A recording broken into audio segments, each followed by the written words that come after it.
Welcome to the London Hour. It's not in London, it's not an hour, but I'm here to share thoughts, commentary, and opinions with you about tabletop role-playing games and your other favorite forms of entertainment. And today, this afternoon, tonight, whatever it is, we have a special guest with us today.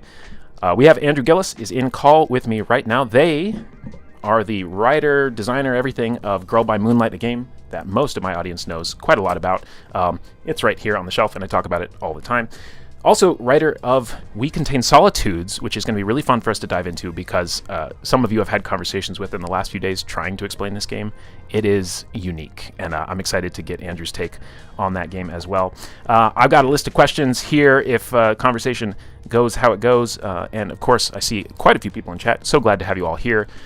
Tonight, I'm usually streaming clearly in the morning or the evening, so this one's throwing me. This afternoon, I don't know. It is what it is. It's great to see you all in here. I will, of course, be looking over at chat, but I'm going to be preserving my attention for Andrew here as we discuss. But keep them coming. They're going to be able to see the comments in chat as well. And with no further ado, let's swing on over here. And I think everything might even work, which would be really cool. So let's find out. There they are. Andrew, how are you doing? Yeah, I'm doing great. All right, cool. Now, according to the little sound bars that bounce around, your audio is coming through. But if anybody in chat can confirm, that would be fantastic. I would love that. Also, let me know if Andrew needs to go up in volume or I need to go down or anything of the sort. But we are jumping into it. My little intro track here is going to run out of steam in about 30 more seconds, and we'll dive in. But Andrew, glad to have you. Very excited to have you. I'm not gonna fangirl too much, but if I had one dream guest for the channel, here we are. Dreams can come true. Dreams can come true. We're show you today. Maybe that's a place to start. So you wrote Girl by Moonlight. Worked with Evil Hat for that. Yes. And I'd be interested to see as well how that publishing relationship goes. When they decide to pick something up, like what does that mechanically look like? But I think it was, maybe I'm confusing where I saw this. I think you had a comment somewhere recently about how hope can't exist where there's no tragedy or something like that. Let me know if I've grossly mistaken that. But Girl by Moonlight, it's interesting to see online discussions about. Sometimes you'll find conversations where people say, this is all too dark and tragic. And I'm like, did you read the opening paragraph? It's very clear about what it is. So yeah, what's your take on dreams coming true and the spark of hope and at the same time preserving like this dark, tragic side? And I should do better with the word dark because we can do better than that. But anyway, yeah. Yeah, I think, people bring up the idea of hope, and often it's sought out as like a label for a given, story or game or whatever else, as like this is a place where you're going to like feel good about stuff. And if I'm using the word hope in my game or talking about that as a theme, I'm coming at it from the angle of hope is something that you need when you are in a bad situation. You don't hope for things that you already have. You don't hope for a better world when you live in a paradise, right? So if we want to talk about hope, the idea was then we need to have there be bad situations to foster it, to push you to that place where that's what you're clinging to. It's not, a plan or a clear way to make it better. It's the hope that it might be better. Right. Which is really, you're quite far down the line when you're relying on hope and nothing else. And so the game is built to try to push stories into that space so that then you can have these moments of catharsis and breakthrough where, you're really not sure if it's going to happen. It's by the skin of your teeth. And that feeling of, you are investing in hope for your characters and for the world that they might change. And to have that maybe happen some of the time, and for other times it doesn't work out, and you have to, take your losses and recoup and keep hoping, even in the face of adversity, where it's really put to the test of like, can you hold on to that? So that's kind of the theory behind it, and that comment, which I believe Evil Hat made a post that quoted me. That's what it was from somewhere. I'm not even sure where I said it initially, but yeah, that's where it resurfaced recently. Yeah, very cool. Yeah, I mean, and Girl by Moonlight, I tell people about this game. Again, it's right here. I got the fancy edition. The special edition. Yeah, Thank you. I backed it. I backed it early. And this ties into the story. When I first saw this game, I was kind of hunting for some notoriety in a community I was in that celebrates finding new games and new gems. And I was like, I want to be the one to find something for a change. And so I was like, well, I know a handful of publishers' websites. Let's see what Evil Hat's doing. And they had the splash page like, hey, this is launching in a month. And I was like, this looks interesting. This looks like something that might be fun and lighthearted and whimsical. And I tell everybody, I'm like, I don't know what you think you know about magical girl genre, which, by the way, I came to this game with no touch points in magical girl genre of any kind. I've since acquired 1 volume of Sailor Moon, which I'm very proud of. But I had no touch point for that. I tell people, I'm like, this is a heavy game. This game is going to put you in a place to answer some heavy questions. The setup of it is very much you're between a rock and a hard place. There's the crummy part of your everyday life, and then there's a crummy part of some external, supernatural threat more often than not. And it's about how to navigate those spaces. And the message that resonated with me from the game is very much about, that coming into your power and also being yourself are kind of one and the same in a lot of ways. And that was really inspirational for me. And I was angling towards a specific question with that whole diatribe, but we didn't get there, or I forgot it. It's been a really great experience playing the game. A lot of the people here in chat, they've been in games that I've run for them, and it's been a great time. Somebody did want me to ask what your favorite playbook is of the 7 out of Girl by Moonlight, if you have one. Mechanically or thematically. Yeah, I think as a player, I probably my comfort zone would be the Outsider, where I really like to pick another player's character and just be like, I'm gonna make my shit about your deal and having an opinion about it, right? And I love that mode of play where I can then say my character is gonna have this opinion about your character. It's up to you to decide if I'm wrong or right and how you want to engage with that. And with the buy-in from my partner in doing so. But yeah. I find those kinds of dynamics really, really, really fun. I love playing into and off of other people's characters in that way, and stirring the pot and little gremlin. So yeah, I think the Outsider is probably the one that most aligns with my tendencies as a player. Very interesting. Which probably means it's my favorite. But there's stuff I love about all of them. I love that the Enigma can deliver a monologue without being interrupted as one of their big things. I just find that really, really funny. So I had to put that in. And, that whole playbook was kind of a love letter to my friend Violet, and just being like, this is that's sweet. A thing that I think she would be really good at playing or whatever, right? So in a lot of ways, they're all kind of connected to things I might want to do or people that I know and their play styles and that kind of thing. So, yeah. Very cool. Playbooks are really, really fun as a design space and exercise. It was really satisfying. Well, in a lot of games in that Powered by the Apocalypse, Forged in the Dark family, they're angling towards a specific experience that they want you to have coming out of it, a genre, a trope, whatever it might be. Girl by Moonlight has its inspirations, and on down the line. All the big names in the space. One thing I've been dying to ask you forever is, you said somewhere that you started designing Girl by Moonlight as a Powered by the Apocalypse game, and something wasn't clicking until you pivoted to Forged in the Dark. And I know the mechanical differences between the two, but I'd love to hear your thought process on what was it that wasn't working, and then what began to work when you moved to Forged in the Dark as a platform for it.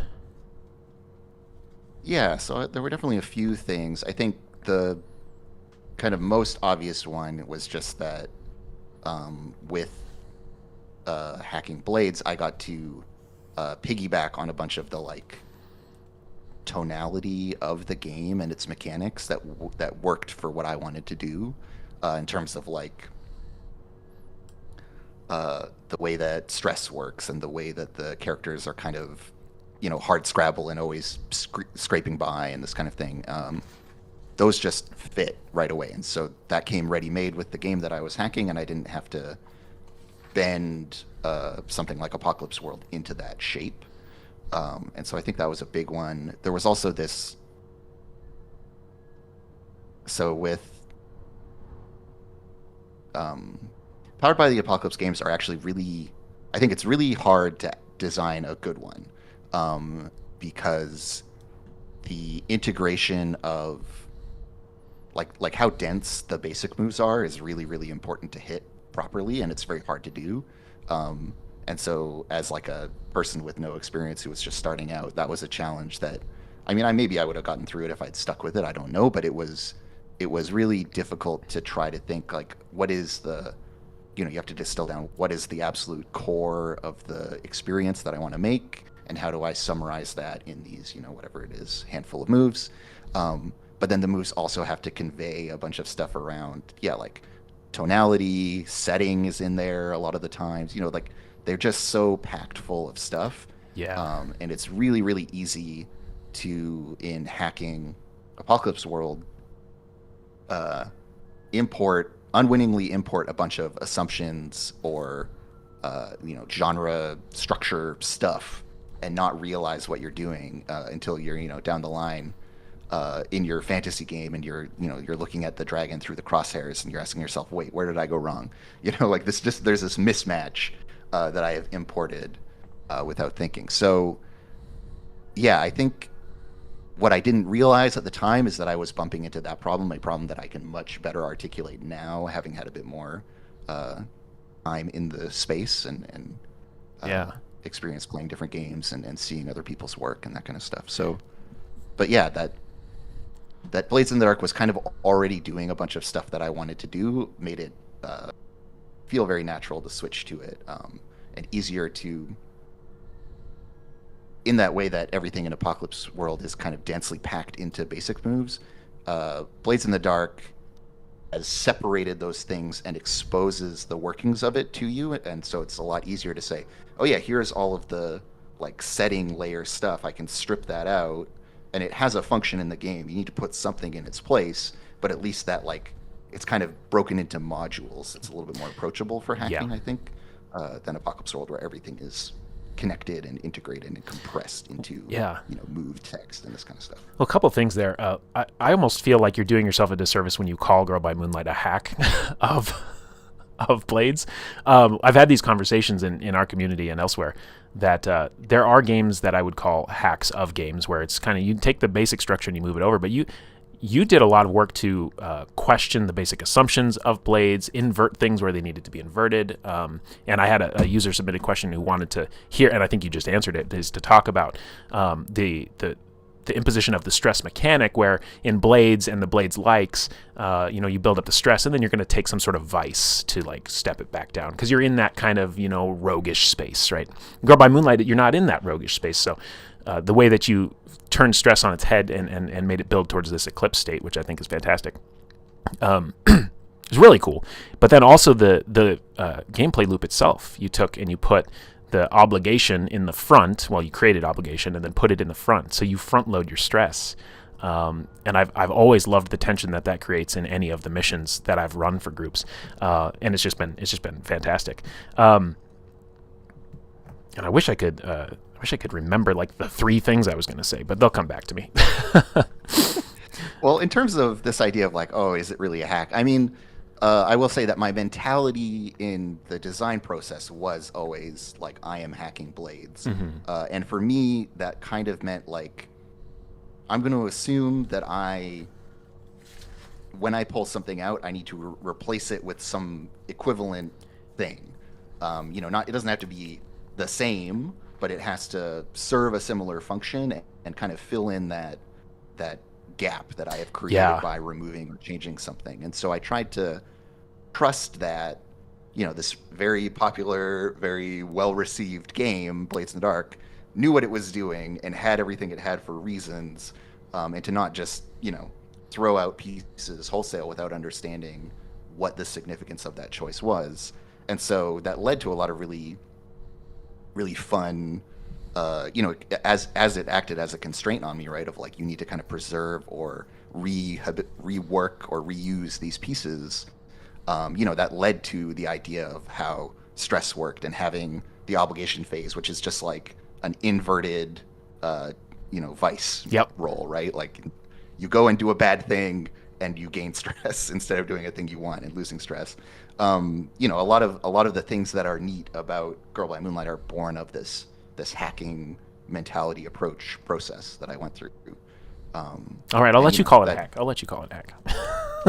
So in defense of hacking, I think yes, you know, it can be a really generative process, even if, you know, my goal was to at the end be like, I want it to be a really different experience. Right. You know, I'm not just you know, filing off some fiction and putting a different sticker over top. Right? Well, and let's talk about that, because the way that you set up the series playsets, I think, is brilliant as well, to have this modular build the world with your group at the start of the session. And there's so much I love about the game. We start in season 2, you know, jump to the action was always a Forged in the Dark thing, a Blades in the Dark thing. But to take that into the entire concept of the campaign, and like, we know you're going to do your, like, everybody meets up and then they all find out that they have powers together, and that, you know, the first season of every anime, right? And it's like, listen, we've seen, it's like in the Spider-Man movies, they starting with him with the powers. They're like, we get it. He gets bit by a spider. Okay, well, let's get to the action. Yeah, we don't need to do the whole Uncle Ben thing every Spider-Man reboot. Yeah. At a certain point, we can put that in the, you know, in the prologue or whatever, and just be done with it. Yeah, for sure. Yeah, and to that note, Alejandra here is saying the whole season 2 thing. The Madoka Magica comparison came out, and that definitely Beneath the Rotting Sky is one of the 4 play sets, and that was heavily inspired. You know, not to speak about your game for you, but no, that was the starting point. Was aiming for Madoka, and then eventually arriving at this idea of like, okay, well, maybe I need to split it because that's too oppressive of a tone. Very few people are going to want to play that. It is the one I haven't played. It is the one I haven't touched. It sounds miserable reading it, and playing it can be kind of harrowing. So then I split it into 2, right? I had the mean one and the nice one, and then at that point I was like, well, I've got this framework now, and so it was easy to expand it to 4, you know, or relatively easy to do so. And then I had to stop. Well, that you've left space for me to create my own, which I appreciate. I've got an idea cooking someday. I'm going to put it together. And there's a couple supplements out there. I don't know if you've picked them up on itch, but there are people out there making content for the game, which is great. Yeah, there was one that I checked out that was like kind of a rework of Sea of Stars, and had a bunch of different character playbooks and a different That's interesting. I don't know that I've seen that one. I'll have to look that up. You know, it was interesting. I kind of expected when I asked you about the move from PBTA to Forged to Blades, I kind of thought you would have said that it had to do with the cyclical looping nature of Blades, that played into sort of the anime stylings. So it's neat that it was much more about, you know, the hardware, the framework behind what comes along with moves, and what extra work you have to do in different areas. You still have to do some work, you know, like you said, to replace what you've taken out. But yeah, very cool. Yeah, I'm a fan of the game. Clearly came in later, and I was like, oh yeah, this also works. And you know, I kept finding more stuff as I was working, where I was like, oh yeah, this is great. I'm so glad I made this choice. Yeah, and this was your first game, right? Alejandra's asking. Yeah. And I do know you had been working on it for a number of years, and then it got picked up by Evil Hat. So maybe that's an opportunity to discuss that. How did that relationship come about? What was it like working with them as the publisher? Yeah. So you know, I just got very fortunate in that Sean, one of the kind of 2 main guys at Evil Hat, sat in on a playtest of it that I was doing at Go Play Northwest, where I begged John Harper to play my game. That was a hack of his game, because we had been previously acquainted, and we were, you know, on good terms or whatever. So I was like, yeah, I'm going to shoot my shot and try to play this game with John, see what he thinks about it. I know what that's like. You know, sometimes you got to shoot your shot, right? Yep. So I did that, and I had a lovely little table of people, and we kind of found a quiet corner to play the game in, and you know, Sean sniffed us out. I don't know, someone told him they were going to be playing or whatever, but he showed up and was like, hey, can I like just hang out and listen? And so he did, and we had a great little session. And then, you know, once I got home from Go Play, I got an email that was him offering to bring the game in through Evil Hat. And so yeah, the rest is history. And that was pretty early in the process that he expressed interest.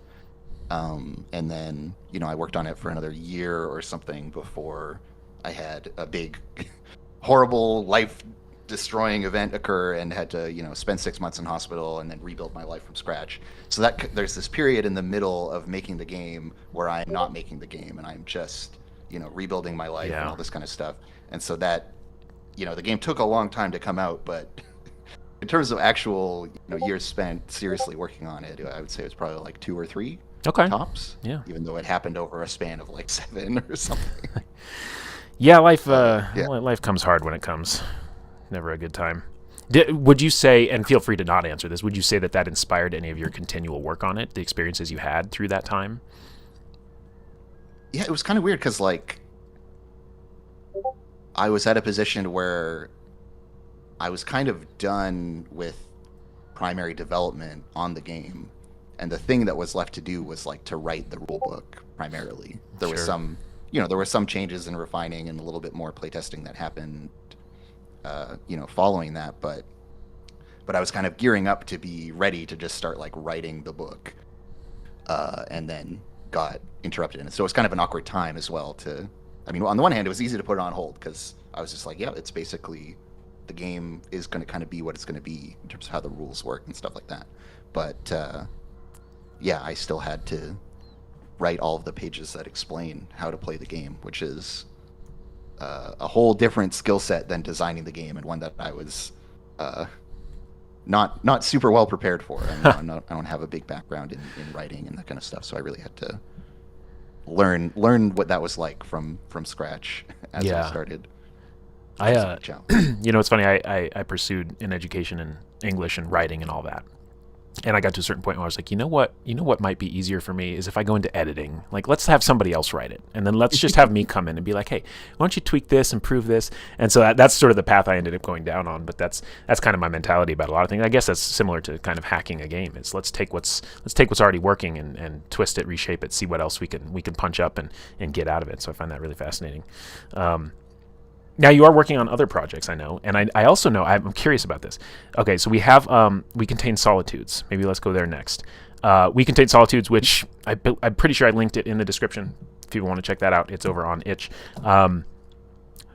Where do we even start with that? Where does the inspiration come for We Contain Solitudes? What was the lightning bolt there? Yeah, so there is a show, God, and I'm blanking on the name of it. This is great. I love doing this in the middle of an interview. Hey, I've done it twice already. So the show Russian Doll. There we go. The show Russian Doll. There is a specific moment in that show. I'm just going to spoil it for people, so brace yourselves.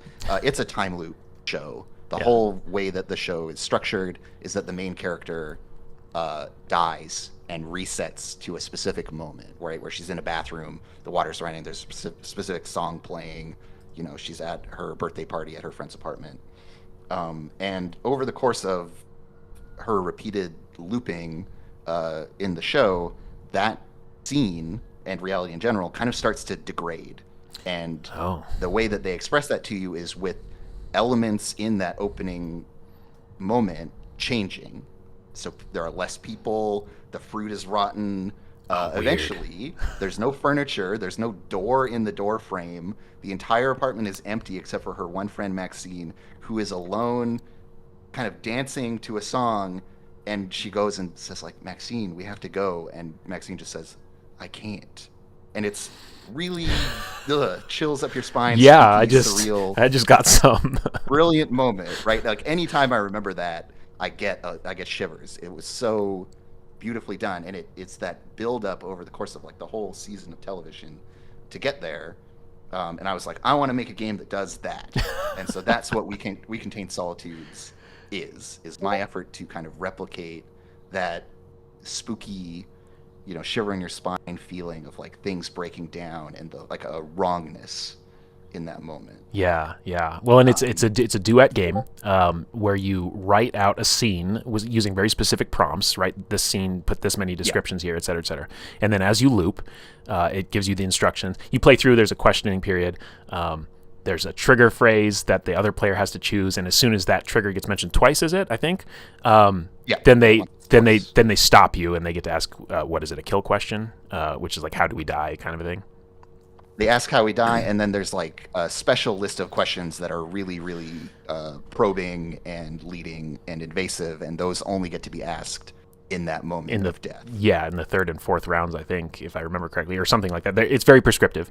And then it asks you... You ask it every round, and you only get to answer it. That's what it is. That's what it is. Yeah, you get to ask it. Provocations initially.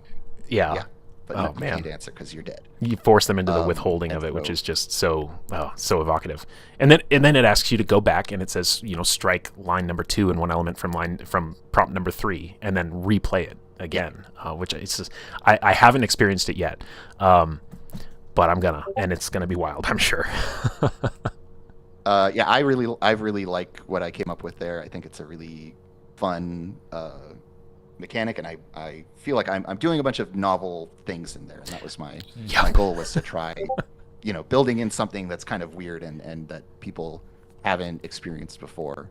And it's that the fact that it's kind of a weird game, the fact that it's a duet game, and various other things mean that like very few people have actually played it. It's kind of hostile to the idea of being like a commercial success or anything like that. But I just wanted to make a project that was small enough that I could do everything end to end and be done with it fairly quickly. After having worked on Girl by Moonlight for so long and having that big interruption in the middle, I was just like, I need to go through more cycles of game design from concept to finished work and get a few more iterations under my belt, so I feel a bit more confident as a designer. Because if you get mired in these big, long, ambitious projects, you don't get to learn as much, right? You kind of only get to learn what that project is going to give you, and it drags out over a very long time, and you feel kind of, stuck, or like you're not developing as a designer, as an artist, whatever. Yeah. So, make crappy little things that you throw away or don't care about is a very good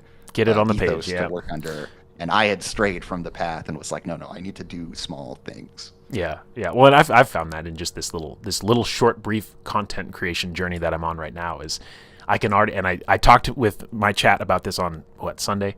I said, guys, I can already feel the pressure because the algorithm is giving me charts and it's showing and it's telling me how many people, and I'm like, I need to not look at that. Okay, I need to go back to just saying they get what they get, and we'll see what happens from there.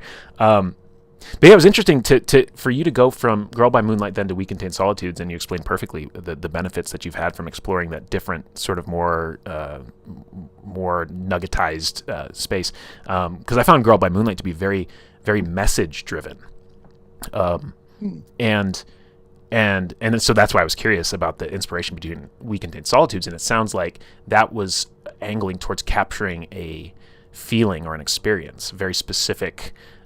Emulation of this Russian doll show that you were familiar with. So I think that's really neat. Which brings me to some of your other projects as well.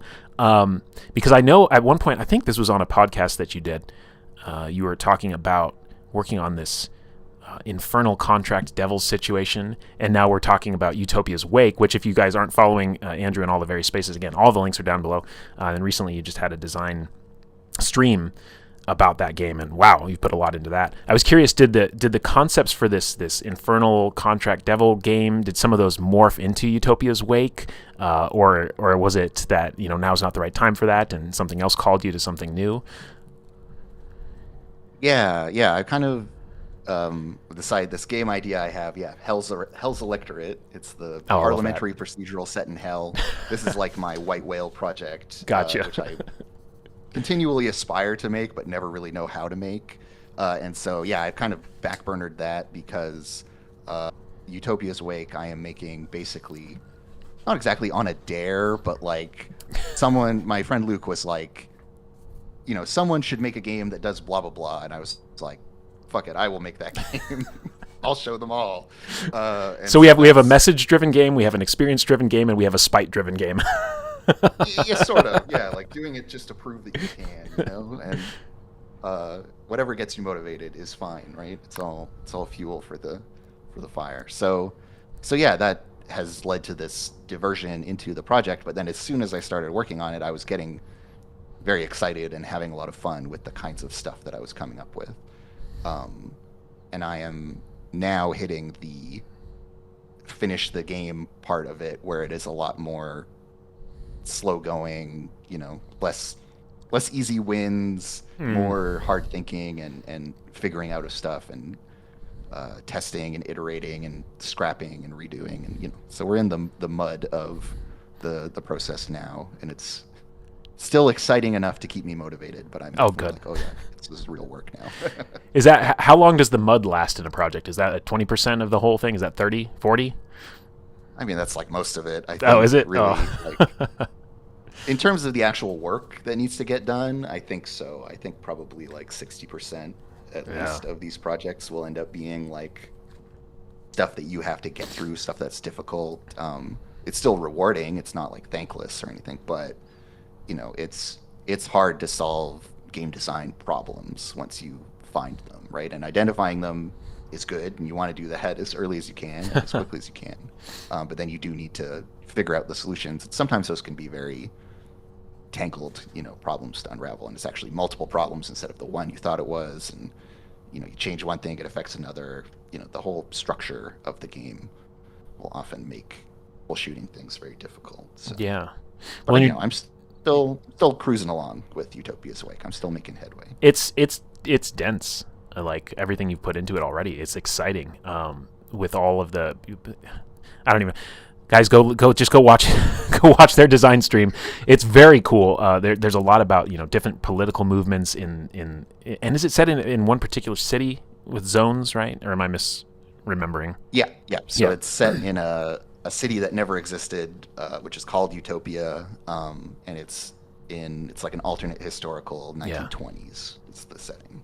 Yeah, I mean, it's obviously nothing like BioShock, but that's the first thing it made me think of, was like this alternate, like that was the alternate 50s, whatever. And here, there's this crazy stuff going on here. This is your alternate, 20s, and and I recall in your stream you were talking about how the balance or the structure of this utopia with a U, not Utopia, which is the name of the place, gets upset by events that happen, murders potentially, and I was really fascinated. You were explaining how it's not about the murder or solving the murder. It's about what the murder says about society and its specific like interplay between these different political movements and these artistic movements that convey culture.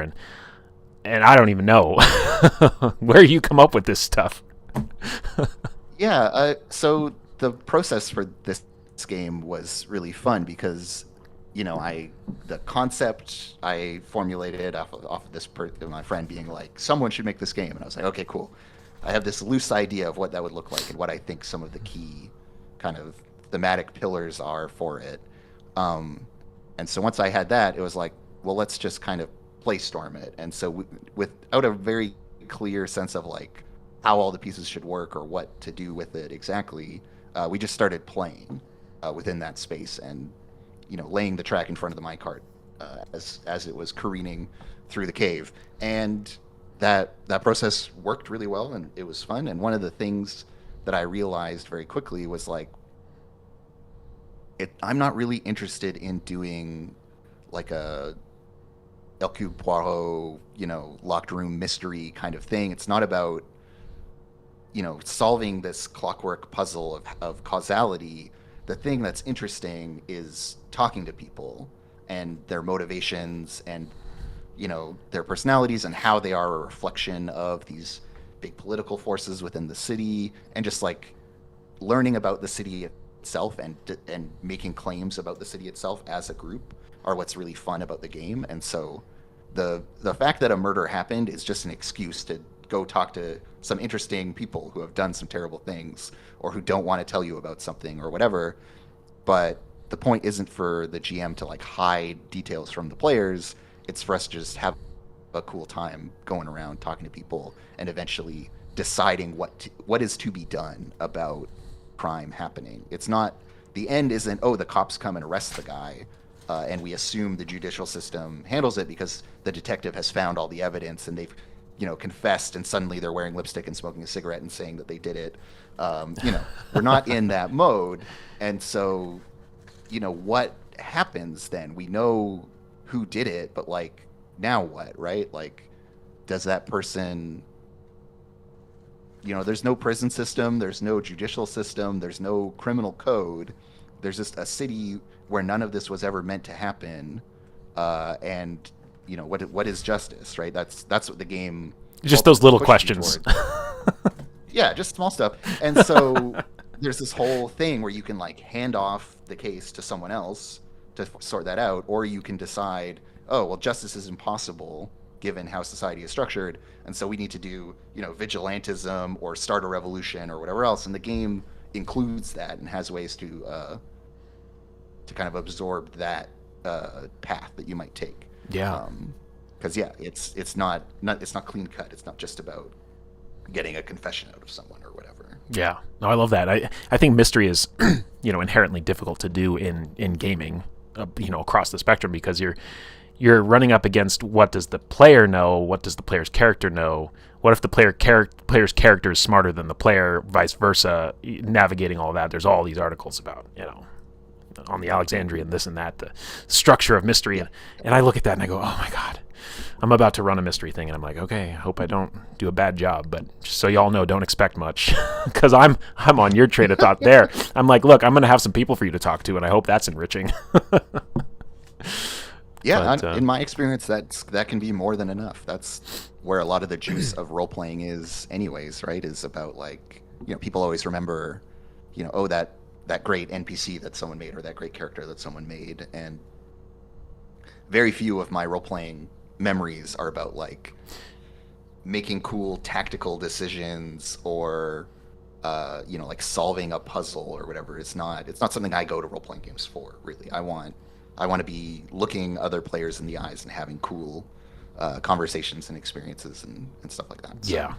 Everybody in my chat right now is just like, yeah, I can see why London was interested in Andrew's work. It's like, yep, this is me as well. Yeah, it's fascinating when you open the door to the question of like, well, what is actual role playing? And did I do a stream on that? Technically, no. I think I just kind of hedged around it. But there's so many voices out there saying, if you're not fully immersed, you're not even role-playing. Or, like, if you're not feeling what the character feels, you're not role-playing. And I'm like, that's too far as well. But let's find the middle ground somewhere. Whereas the tactical side, they say, well, you're playing the role of a thief in, like, old Dungeons and Dragons. That's the role. And if you make decisions to that role, that's role-playing. It's like, well, it's somewhere in the middle, and we'll never agree. Nope. None of us will ever agree, I don't think. But I think it's clearly all of those things, right? Because people are doing all of those things, and have convinced themselves that that's what role-playing is. And who are we to tell them otherwise? Well, is a thing just because somebody says it, enough people say it is, and therefore you can have conflicting, it opens up a wide berth of questions, but they're fun questions. I try to just be as like radically inclusive as I can, and just be like, those are all acceptable styles of role playing. Yes, and we just need to be find enough people, but we accommodate and include. Right? Find enough people that agree with your take on it, put them at the same table, and then go have fun. Yeah, 100%, exactly, right? 100%. Be clear-eyed about what version of role-playing you're doing, and go do that with other people who want to do that same thing. That's not so hard to do. Yeah. Oh, very cool. Let me go see what's going on in chat over here. We did have a comment I wanted to make sure you saw. Where is it? Girl by Moonlight was definitely the most rewarding game I've played. I don't know if you saw that one. Well, I'm blushing. Well, I GM'd it, so me too. You see, there we go. Yeah, they're getting both those. Oh yeah, very cool. Yeah, talking about Madoka. Excited to try Solitudes. This is my target. This is the person I targeted. I said, I think you and I should do this game. This is the one. I would love for more people to play it, because it is kind of a thing that I feel a little bit precious about, even though it was supposed to just be this little project that I did just to get it done. Once I did, I was like, oh, but now I want people to play it and tell me it's cool. I'll let you know how it goes, for sure. Die in obscurity. I don't know. It's so antithetical to the kind of mainstream of role playing. So yeah. People to see it. Alejandra's asking. By the way, Alejandra, artist for Son of Oak Games. They are asking if you've checked out Ben Robbins' games, and I know Ben Robbins by name, but I don't think I have even. Microscope Kingdom were Ben Robbins games, so don't know if you've had experience with Microscope. I don't think I've, I haven't come back for any of the more recent works. There's so much out there. I mean, Probably the closest thing to a microscope style game that I've played recently was the Desperation games by Jason Morningstar, right? Where you've got like the cards with people on them, and you're drawing cards that are quotes, and you have to assign them to different characters. Oh, fun. Do actions based off of them and stuff. It's a very fun format for games. So I would definitely recommend folks check that out as well. I've had a great time with it. Yeah, I've noticed there's probably always coming up with ecosystem as well. There have probably always been, these alternate resolution systems of cards and tarot and all this. It's probably been there forever, but it seems like in the last, 5 years, and kind of maybe coinciding with an uptick in, I would say, solo play and an uptick in like the cozy game genre, that it seems like there's more. Maybe it's that there's more experimentation that is breaking through and is becoming visible. Games that have you draw runes from a bag and whatever it might be. It's been very interesting to see. And then you've got your game that doesn't. Your resolution is crossing out lines of a piece of prose that you write, basically. It's a bunch of people trying out different formats for games. Right. And the cruel irony is that playing cards are a really useful format, which, A Quiet Year did this ages ago and was part of there were games before that and all this kind of stuff. But anyways, games that you can package as cards and make bespoke cards for them. Very cool, lovely, really unfortunate that came right into a bunch of changes around how shipping things internationally worked, and now all the manufacturing for that stuff just getting torpedoed. So it's very unfortunate that that's the case. Although there are, you can play them digitally and all these other alternatives that exist. But it kind of I don't feel like that burgeoning movement in the bud a little bit. I don't think our politicians are necessarily thinking about shipping and the hobbyists out here, and that's a shame. They're not thinking about tabletop role-playing games enough. No, that's true. Maybe they could, play a game with a message and learn something. Who knows? What was we just briefly touched on Microscope. How did the series playset creation questions come together for Girl by Moonlight? I'll tell you, one of the things I love the most is the way that it forces you into conflict. It says, "What is sacred?" and then it says, "Now, how are you not that?" It's like, let's start off with you as being a problem. Yeah. So, the very, very beginning of designing that was around the fact that, if I pull all of the kind of setting material out of Blades in the Dark, right? What do I install in its place? And there was the possibility of just having a bespoke setting of my own that I would have to write. But I wasn't so keen on that. I wanted to allow people to have their own worlds and to really be making their own entries in the magical girl genre, rather than feeling like they were, beholden to a canon or some kind of, document that they needed to respect. And so having decided that, I was like, okay, well, how do you build out a world that is sufficiently, robust, has enough going on in it, has all the right elements in it, so that you can, so that it is gameable. Because one thing that is definitely true for Blades in the Dark is that the setting integrates with the mechanics in a bunch of important ways. So that there have to be machines for you to tinker with. There has to be a ghost field for you to attune to, right? Those are elements within the fiction, but they're also reflected in the character sheets and the things you roll, the mechanics of the game. But even, deeper stuff like the reason that the ghost field and the lightning barriers work the way they do is because John didn't want people to be able to just run from their crimes. Yeah. So if you murder someone, you can't just skip town. You're stuck there, and you have to deal with the consequences of that. So there's all these structural reasons for why the game is built the way it is. And I recognized that and felt like I needed to do similar stuff for my game. And so then it became a question of what are those load-bearing structural fictional pillars that are going to make a setting work for the kind of play that I want to do? And so that's where things we decide what the mundane world is like, and then we inherently position the player characters as being, in opposition to it, in violation of its norms, et cetera, et cetera. That is because of how the game wants adversity and the obligation phase and all these things. Those need the characters to be on the margins, or they don't work, right? They don't make sense. And so it was a lot of practical considerations like that for how to build it up. to be able to sustain a series of play. And then also some ideas around like, it starts with the big adversity right away. And there are a bunch of things that you get done before you're meant to like then make a character concept and build your character out.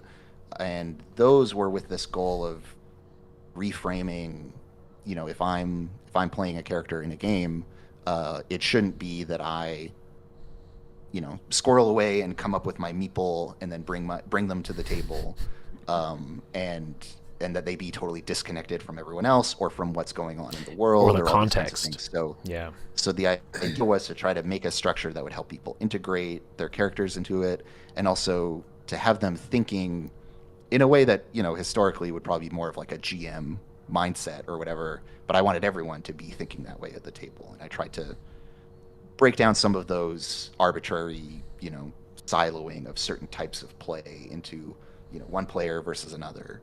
I wanted it more to be like the whole table is getting involved and thinking holistically. And there's a bit of certainly at least for that first session, there's like a writer's room thing going on where you're all collaborating and pitching and building things as a group. And people are interested in both sides of the conflict and all that kind of stuff. Yeah. Yeah.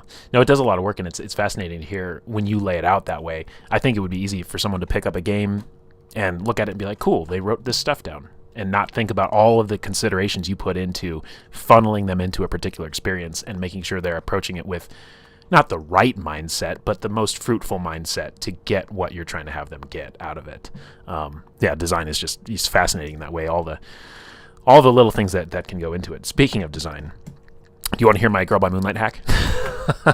Sure. Yeah. I was thinking about this as a thought experiment once because Eclipse is a fascinating element of the game, but it's a little sad that like you only get to experience it when you max out at 9 and fail a roll. Like your adversary track is going to increment if anybody does. So there's kind of an actual real downside to people going into Eclipse that might have people kind of hold back from it, but it's also that tantalizing thing that you've said in your design as well. You want to give them I think, what do you call it, the bangs over the hair, like emo phase where you get to just let loose. Yeah. And so I was like, well, how do you let them have their villain arc, right? Yeah. It's fun to do. How do you encourage them towards that or pieces of it? And I started to think about, I don't know why. We were probably researching some other game that had conditions, and we have harm, right? But like conditions, and what would conditions look like in a Girl by Moonlight? So I said, oh, what if you fragmented Eclipse into its component parts, and then you could let them incrementally pick those up? And so I came up with it's like an alternate resistance rule where you could forego making a resistance roll by checking one of your partial Eclipse boxes, and you take on basically like a third of that Eclipse. But it's something I've kicked around for a long time. One of these days I'll actually formally write it up and throw it out there. I'll make sure I'll let you know if it ever gets anywhere. But I was like, yeah, just to bring more of that in without having somebody go all the way to 9 and only seeing it then. So, but no, I love the system. Yeah, I think it's great. I can put a carrot at the end of the stick, and that will only work on a certain percentage of players, because some people are just like, yeah, I'm just not going to do that because that's bad. Yeah. And I don't want to be bad or whatever, right? Like, there's only so much you can do as a designer, and so if there is a particular thing that's important, right, and you could emphasize more, yeah, like I would need to shift the game more towards that. And at that point too, around like harm exists, but conditions and harm are kind of, like they're very, very similar. They're doing a very similar thing. Like you could definitely restructure the game to just be like, there is no harm section, right? There's just conditions. There's all kinds of ways that you can like modularly pull out some of these pieces and plug in new things and stuff like that. So yeah, like your idea is really interesting. It's spiraling a bunch of thoughts in my head of like, oh yeah, how would you then like well, I'll have to send to accommodate that, and yeah, cool. That's really cool. I'll have to send you what I have so far, because I think I have it down on paper. It's just a matter of like reading through it again and being like, does it make sense? Because it does plug in. It plugs into the resistance. It plugs into the Eclipse. It plugs in kind of a lot of different ways. And I was thinking, if I had this as an alternate set of pages in the book itself, what section would you put it in? Like, I'm thinking about these considerations, because that helps you hone the design and make sure it's actually going to be communicable to the people hearing it. So I had a lot of fun playing with that. And then I do have a series playset idea someday, but I might design that live on stream someday just for fun. More of like a cyberspace Mega Man Network, if you're familiar with that franchise. Like, what if your avatar I'm is not, but I can imagine. yeah. They jack into the network with their little digital avatars and they run around. So it has some overlap with Maze of Dreams, but I'd like to see something like that. So I'm gonna make it. Yeah, like a more explicitly cyberpunk thing. Yeah, for absolutely. sure. Yeah, very cool. Let's see. Let's see here. I've had a great time in this conversation. Is there anything else that you want to bring attention to? I know you reached out and you said, I'd love to do a podcast where I'm not just promoting something, but now I'm going to ask you if there's anything you want to promo. Have you got any of your playtesting group or friends out there? I mean, yeah, we've already talked about, like, you know, I would love for people to play We Contain Solitudes. I think it's very cool and interesting.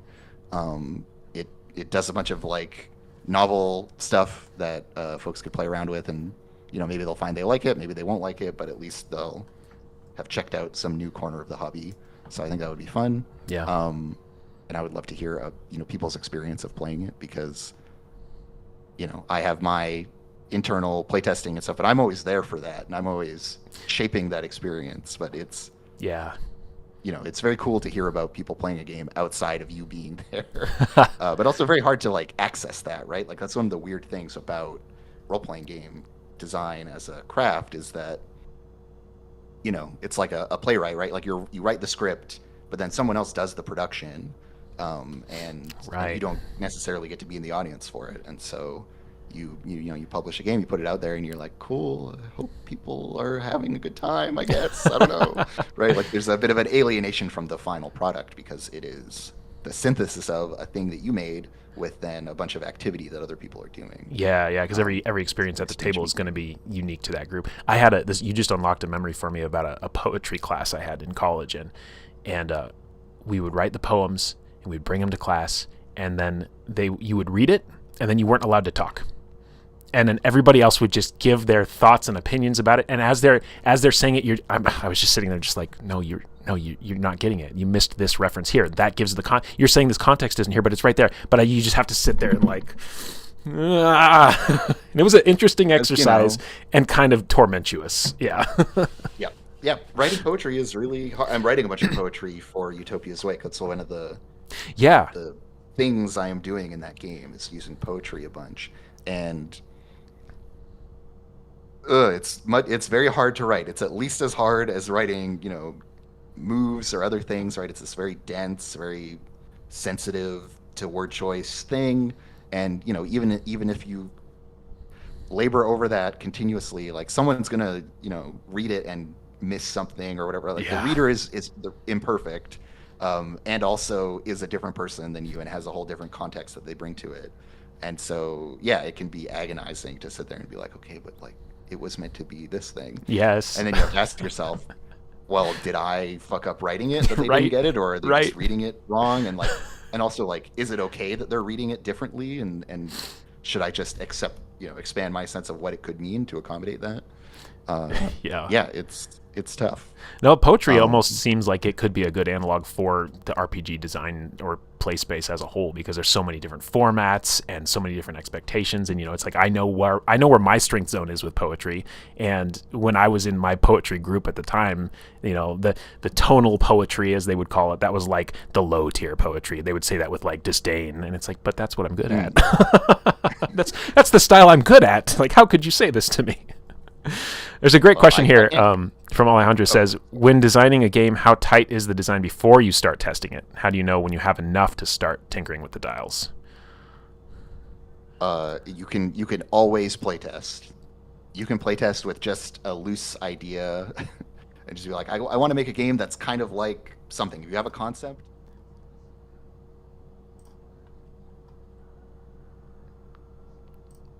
the idea of just, like, meet up with some people who are okay with this being what you do, but just kind of figuring it out as you go, and having this kind of messy experience where things aren't locked in, aren't certain. You try some stuff out. You might try a certain method or whatever differently 3 times in a row in the same, you know, session of play or whatever. That's totally fine to do, and in fact can be really fun and really generative. So I think you could pretty much always be playtesting, and I'm not alone in giving this advice. I've seen a lot of other people speak similarly on this matter of just like get into playtesting and doing the thing as early as possible, because it will expose any problem that is there will get exposed very quickly, and that's really good and useful. And there's going to be stuff that you could never prepare for or anticipate, and so you may as well, start getting that feedback early on, as long as you've got people who are, who are up for that kind of that approach to play and playtesting. Yeah, they say always be playtesting. New motto unlocked. Yeah, no, it's I have started internalizing it a bit and had very good outcomes from doing so. So I'm a fervent convert here on this whole theory of play. So very good. D Priest here says making a game reminds me of sending out a message in a bottle. It's beautiful. I think that's a great way to say it.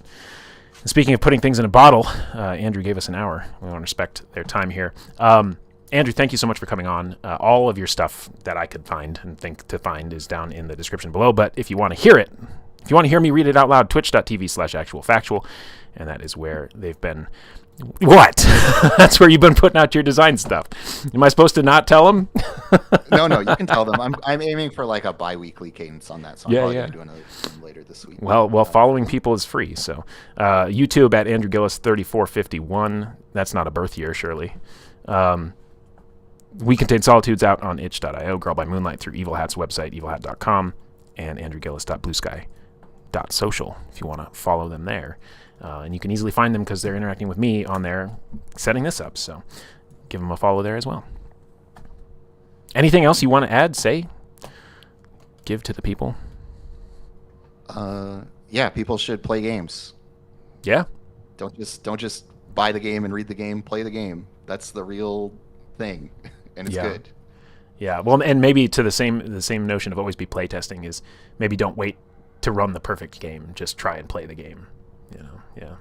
Yeah. Like, it has been so rejuvenating and uplifting for me to get back into, the actual practice of playing games. And it's a beautiful and meaningful art form that is yours and yours alone.